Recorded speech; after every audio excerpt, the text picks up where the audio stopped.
अस्सलामु अलैकुम वरहमतुल्लाहि वबरकातुह। मुहतरम सामाईन, नाजरीन, भाइयों बहनों और दोस्तों, आज अल्हम्दुलिल्लाह हम थाना भवन में हाजिर हैं और ये है हज़रत हाफिज़ मोहम्मद ज़ामिन शहीद रहमतुल्लाहि अलैह, जो जंग आज़ादी में शहीद हुए, उनकी रहाइश गाह और उनकी आरामगाह है। और ये उनका कमरा है, खलवतगाह जिसे कहते हैं। और आप देख सकते हैं ये हुजरा है इनका, यहाँ दो आदमी नमाज पढ़ सकते हैं बस।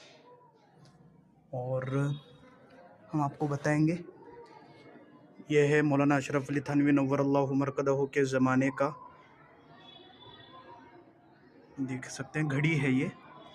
और ये है हाजी इमदादुल्लाह मुहाजिर मक्की रहमतुल्लाहि अलैह, जो हज़रत थानवी रहमतुल्लाहि अलैह के पीर हुआ करते थे, उनका हुजरा है। और ये जो निशान दिख रहे हैं, ये गोली के निशान है जो अंग्रेज़ों ने चलाई थी। माशाल्लाह देख सकते हैं।